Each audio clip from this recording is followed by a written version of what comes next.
Hey, how you doing there again, folks? Me again, of course, Brandon Wenzel. Come back at you, another offering off my sampler platter. Yes, indeed, folks, sampler video series videos I would do for the one. I'll go over there, try out food and drink items. I eat stuff, I drink stuff, and folks, I'm going to talk about stuff. I'm going to let you know all that you need to know about hopefully delicious stuff that time I'm doing this, folks. I'm not going to lie, a little bit disappointed with that snap. Let's see if we can do better.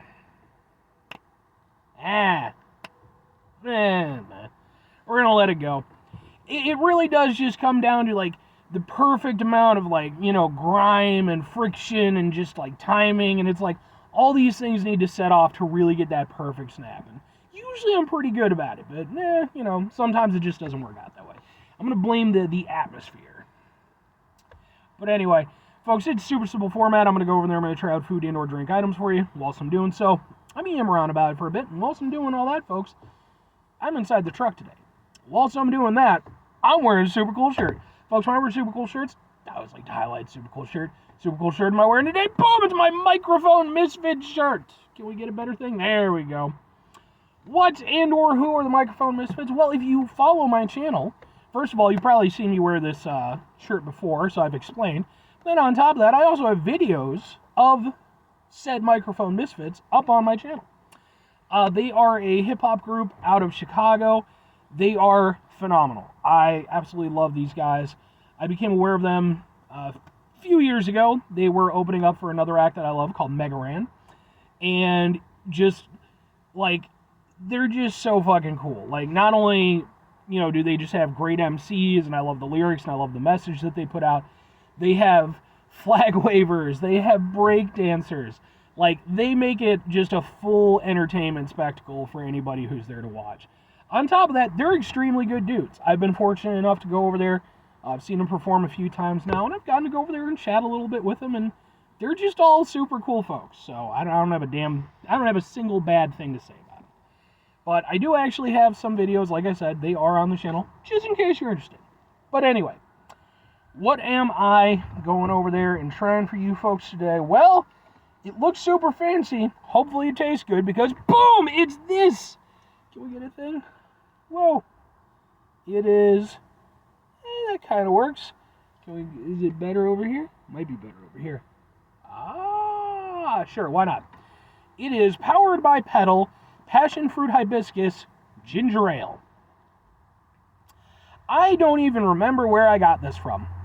But apparently it is USDA organic, no caffeine, it is woman-owned, no gluten, kosher, best served chilled, yeah, makes sense. Contains less than 1% juice, adaptogens, prebiotics, botanicals, and there's a little bit of a story. So, this is your golden hour. Take a sip and raise your vibe. Meet our mindful ginger ale, made with love for any generation. This can is full of botanicals, prebiotics, and adaptogens, which I've never heard that word in my entire life. Blended blight hints of passion fruit and hibiscus. I love ginger ale, and I do like occasionally floral things, so, like, I'm hoping this is going to be good. Let's find out together. Alright, let's open this up. Like I said, I have no idea where I got this from. Maybe Jewel? But, like, it's been in my fridge for a little bit now, and I finally was just like, I better get to it, so. Ooh. That's very fragrant. That's usually, that can be a good thing or a bad thing with a ginger ale, so. I'll be interested to see if this is closer to a ginger ale or a ginger beer.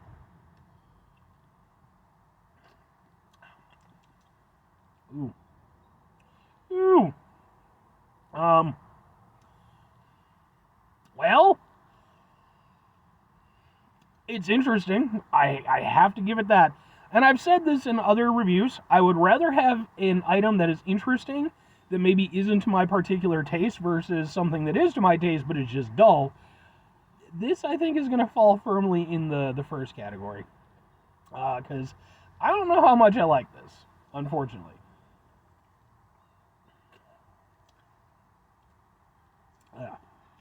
Yeah, okay. So, when it comes to, like, floral stuff, it can be a nice accent to a drink, or, you know, to a food or something, but it can also be kind of abrasive. You really have to kind of either go in with the floral stuff or not, because otherwise it almost tastes a little bit like you're drinking perfume or something. And there is no like perfect way to make it work. There are some things where I like it, there are some things where I don't.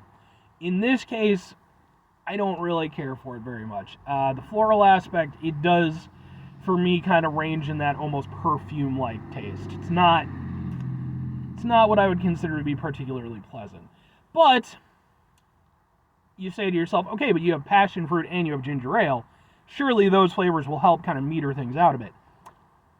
Not so much. There's definitely a passion fruit aspect to it. It kind of blends with the hibiscus, so it has that floral aspect to it. So there's a fruitiness to it, but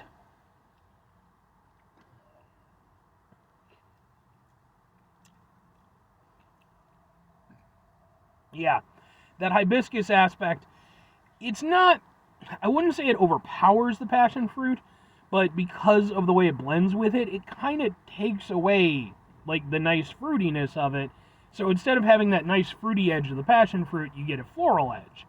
And it's kind of weird. And then sort of at the end of it, it really is just kind of a floral aftertaste, which isn't the best aftertaste to have. But again, you say, okay, all right, fair enough, Brandon, I got you. But what about the ginger ale taste? There's almost none. Seriously. Like, I have no doubt that it is a ginger ale, but the qualities of a ginger ale that I like and that I recognize as being, familiar, I would not say are particularly present in this.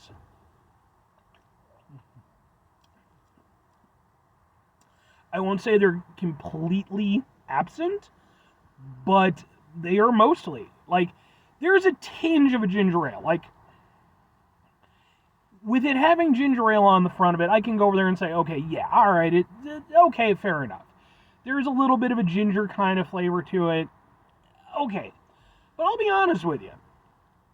If somebody just handed this to me, in an unmarked container, which, by the way, be careful about that shit, folks. Don't take it from anybody you don't trust. But if it was something like that where I didn't know what it was going into it, I would maybe be able to suss out that it was a ginger ale, but, I don't know, man. Because it's it is such a minimal impact. There really isn't that strong of a ginger flavor, and then the thing that's really missing for me that I like is that you don't have that bite from the ginger. Like, a good ginger ale should have a bite to it. It's part of the reason why I don't like Canada Dry very much, because Canada Dry is just... I understand why people like Canada Dry, but it's exactly for the reasons that I don't like Canada Dry, because Canada Dry has no bite to it. It's a very kind of pansy-ass, ginger ale, in my opinion. It loses a lot of the soul of what I like in a ginger ale. I'm more of a Seagram's person or a Werner's. I like that hard bite. I think that's a great aspect to the ginger ale drink. And ginger beer takes that even further. This, there is no bite. There is no burn. There's nothing. It really is just kind of this fruity, floral, mildly ginger, concoction. And it doesn't do it for me.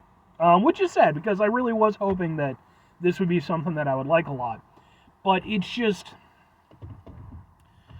Two questions have to be asked. Would I get it again? Would I recommend it? No, and kind of asterisk, kinda.